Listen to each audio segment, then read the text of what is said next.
الحمد لله رب العالمين والصلاة والسلام على سيد الأنبياء والمرسلين وعلى آله الطيبين الطاهرين وعلى من تبعهم بإحسان إلى يوم الدين أما بعد أعوذ بالله من الشيطان الرجيم بسم الله الرحمن الرحيم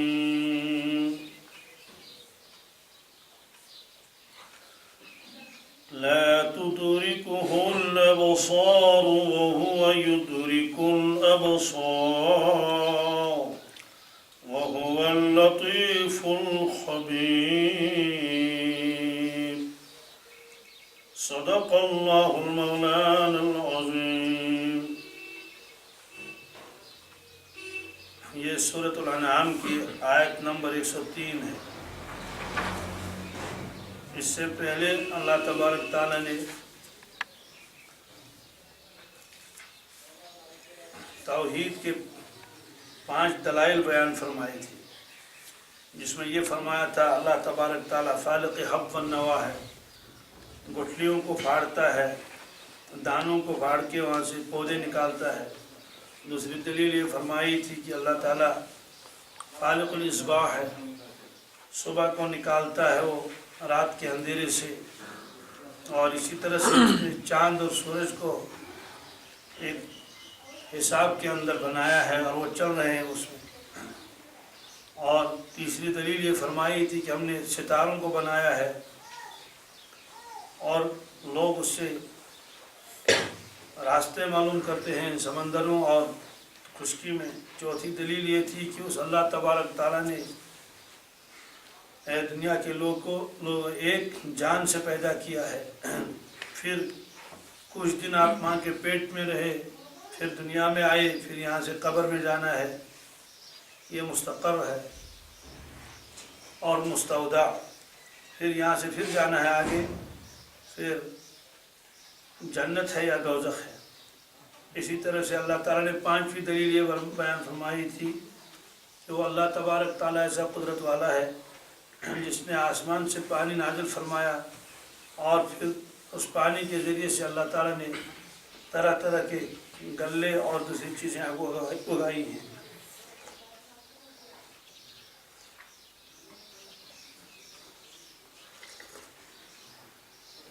ان دلائل کے بعد اللہ تعالیٰ نے فرمایا پھر بھی لوگ شرک سے باز نہیں آئے. جنات کو انہوں نے اللہ تعالیٰ کا شریک ٹھہرایا.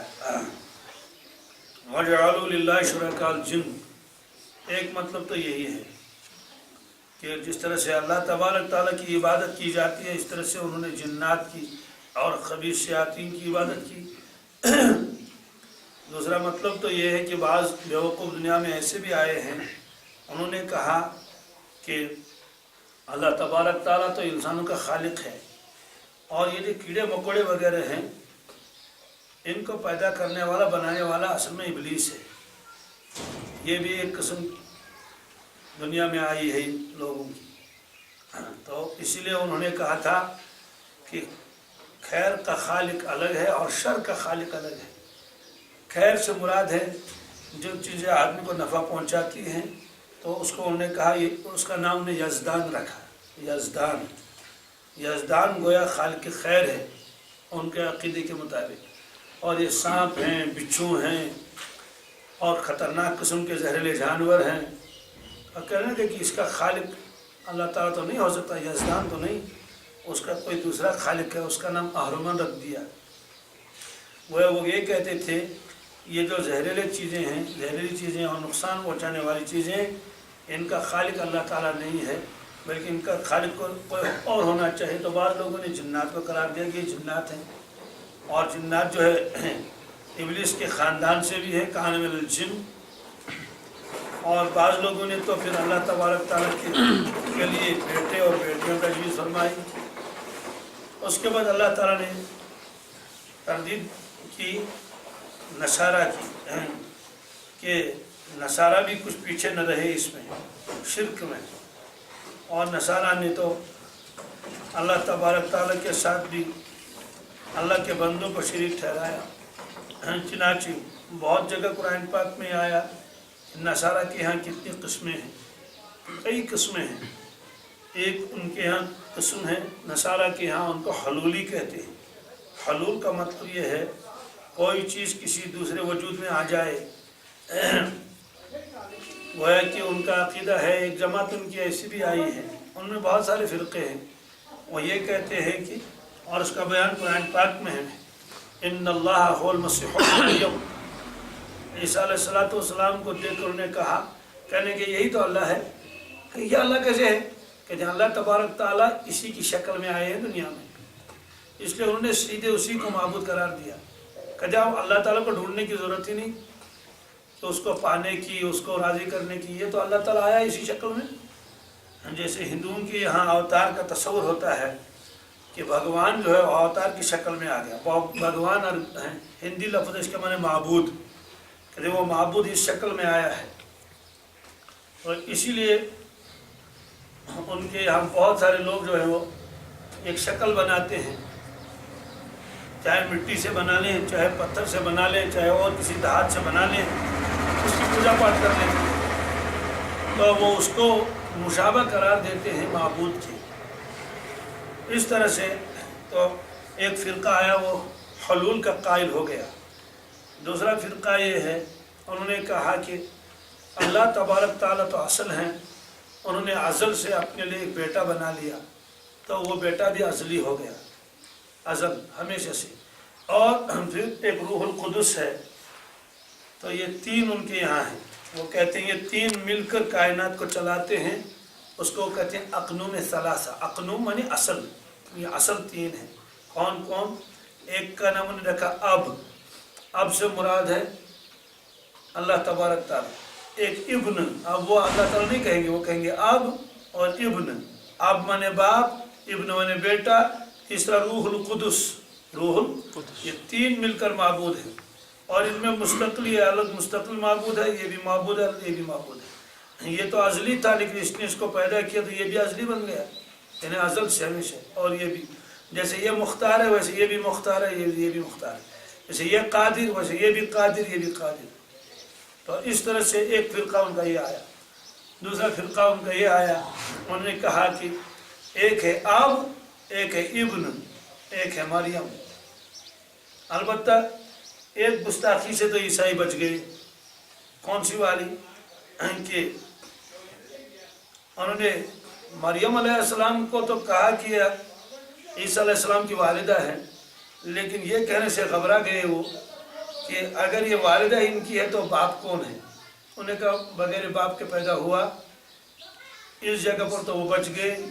یہ جسارت انہوں نے نہیں کی, نعوذ باللہ من ذالک. وہ مریم کو اللہ تعالیٰ کی کیا بیوی قرار دے, یہ جسارت انہوں نے نہیں کی. ہاں, اللہ تعالیٰ نے خود فرمایا بدیع السماوات والارض, آسمان زمین کا پیدا کرنے والا اللہ ہے. اور بدیع اس کو کہتے ہیں جس کے سامنے کوئی پرانا نقشہ نہ ہو اور کوئی میٹیریل نہ ہو. میٹیریل بھی کچھ نہیں, کوئی نقشہ نہیں, بغیر نقشے کے خود ہی پیدا کیے, اس کو بدیع کہتے ہیں. خالق کے معنی بھی پیدا کرنے والے آتے ہیں. انا یکون لہ ولد, اس کی اولاد کیسے ہو سکتی ہے؟ ولم تکن لہ صاحبہ, اس کی تو بیوی ہی نہیں. کیونکہ دنیا میں تو یہی ہوتا ہے کہ اولاد کے لیے ضروری ہے کہ نر اور مادے کا اختلاط ہو, اور میاں بیوی کے ملنے سے تو اولاد ہوتی ہے. اللہ تعالیٰ فرماتے ہیں میری جو بیوی ہی کوئی نہیں تو اولاد کیسے ہو جائے گی؟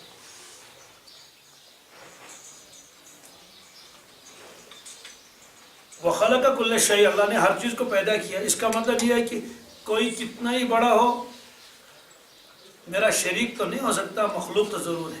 چاہے فرشتے ہوں, چاہے عیسیٰ علیہ السلام ہوں, چاہے ان کی والدہ ہو, کوئی بھی ہو. وہ بِكُلِّ شَيْءٍ عَلِيمٌ, اللہ تبارک تعالیٰ ہر چیز سے باخبر ہے.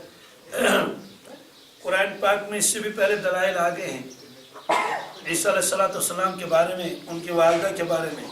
ایک جگہ اللہ تبارک تعالیٰ نے بہت عجیب دلیل بیان فرمائی ان کے معبود نہ ہونے کی. فرمایا کانا یاکلان الطعام, وہ دونوں کھانا کھاتے تھے. کیا عجیب دلیل ہے. کوئی گہری دلیل نہیں کہ جس کو کہ بھائی اب ہمیں سوچنا ہے اور پھر اس مسئلے کو حل کریں گے, کچھ بھی نہیں. میں دیکھو کانا یاکلان الطعام, دونوں کھانا کھاتے تھے, دونوں کھانا کھاتی، اس کا مطلب تو یہ ہے کہ جو کھانے کا محتاج ہوگا وہ اللہ نہیں ہو سکتا، وہ اللہ نہیں۔ تو جو کوئی کھائے گا پیے گا، اس کا مطلب بھوک تو لگے گی تبھی تو کھائے گا، فرمایا جو کھائے گا پیے گا سوئے گا اٹھے گا جاگے گا وہ معبود نہیں ہو سکتا۔ یہ دلیل دے دی اللہ تبارک تعالیٰ نے ان کے معبود نہ ہونے کی۔ بہرحال یہ سارے دلائل دینے کے بعد اللہ تعالیٰ نے فرمایا ذالکم اللہ ربکم، دنیا کے لوگوں یہ ہے اللہ تمہارا رب، اس کا کوئی شریک نہیں ہے، لا الہ الا ہو، کوئی عبادت کے لائق نہیں، الا من معبود الا ہو، مگر وہی، خالق کل شیء، ہر چیز کا پیدا کرنے والا وہی ہے، ہر چیز کا پیدا کرنے والا وہی ہے، چاہے فرشتے ہوں چاہے انبیاء علیہ السلام ہوں، کوئی بھی، فاعبدوہ، تو تم اسی کی بندگی کر لو، اس کے علاوہ اور کسی کی بندگی مت کر لو، اس لیے کہ معبود وہ اکیلا ہے، خالق بھی اکیلا ہے، وہ علی کل شیء وکیل، اور ہر چیز اسی کے حوالے ہے، یا وہ علی کل شیء وکیل، اور ہر چیز کا کام بنانے والا ہے۔ اس کے بعد اللہ تعالیٰ نے فرمایا کہ تمہاری آنکھیں مجھ کو دیکھ نہیں سکیں گی اور میں تم سب کو دیکھتا ہوں، لا تدرک الابصار، نگاہیں اس کو پا نہیں سکتی، نگاہیں اس کو احاطہ نہیں کر سکتی، وہ یدرک الابصار، اور وہ نگاہوں کو دیکھ لیتا ہے پا لیتا ہے، وہ لطیف الخبیر، وہ بڑا لطیف ہے اور خبیر ہے۔ اس کی تشریح کچھ آئی تھی، آج پھر اس کو دیکھ لیں۔ اس میں کیا فرمایا اللہ تعالیٰ نے؟ اصل میں مشرکین کہتے تھے کہ یہ معبود تو ہم کو نظر آتے ہیں، اس کو پیکر محسوس کہتے ہیں، یہ نظر آ رہا ہے، جو نظر ہی نہیں آ رہا ہے اس کو پوچھنے میں مزہ بھی نہیں آتا۔ آپ کسی خاتون سے کہیے، خاص طور سے اس سے کہیے کہ جائے نماز بچھا لو، اللہ تعالیٰ سے آوازاری کر لو، مسئلہ حل ہو جائے گا، لیکن وہ جب دائیں دیکھتی ہے کہ دائیں بھی اللہ تعالیٰ نظر نہیں آتے ہیں، بائیں بھی نظر نہیں آتے ہیں، سامنے بھی نظر نہیں آتے ہیں، ہے نا؟ اب تو مانگے گی وہ، بس مانگ لیا اللہ خیر صلی اللہ۔ اگر اس کو آپ کسی پیر کے سامنے کھڑا کر لو، کہتے ہیں یہ مجھ پیرس مانگ، ہے نا؟ حتیٰ سوالی درج لگی ہاں پیر میں آنے بلا یہ سوالی توند روتی ویتی دل، یا کسی قبر کے پاس اس کو لے جاؤ بہت روئے گی۔ اس کی وجہ یہ ہے کہ اس کا یہ پیکر محسوس ہے، نگاہیں اس کو دیکھ لیتی ہیں کہ یہ ہے کوئی نہ کوئی، لیکن اندیکھے خدا کو کہتے ہیں سفید بکس مانگ، ہے نا جی۔ اس لیے فرماتے ہیں کہ سلوک اور احسان، دو آدمی نماز پڑھ لیتے ہیں، ایک کی نماز کا عالم کچھ اور ہے، دوسرے کی نماز کا عالم کچھ اور ہے۔ مثلا ایک میدان ہے، اس میں ایک تخت ہے، ایک شخص کو بتایا گیا یہ شہنشاہ کا تخت ہے، بادشاہ کا تخت ہے، تم اس سے مانگو لیکن تمہیں بادشاہ نظر نہیں آئے گا، مثال کے طور پر۔ وہ جب آئے گا اس نے تخت تو دیکھ لیا لیکن بادشاہ نظر نہیں آیا، اب وہ اسے کہے گا بادشاہ مجھے روٹی دے دیجیے، بادشاہ مجھے شفا دے دیجیے، لیکن چونکہ نظر نہیں آ رہا ہے اس لیے ذہن ادھر جائے گا ادھر جائے گا ادھر جائے گا، پھر کہے گا یہ تک چھٹنے کا اب میں زور جات کری مانگو اس کے نتیجے ہیں، اس کا ذہن اور کسی کی طرف جائے گا، شفا کے لیے ڈاکٹر کی طرف ذہن جائے گا، اور روپے پیسوں کے لیے مالدار کی طرف ذہن جائے گا، اس کا ذہن منتشر ہو جائے گا۔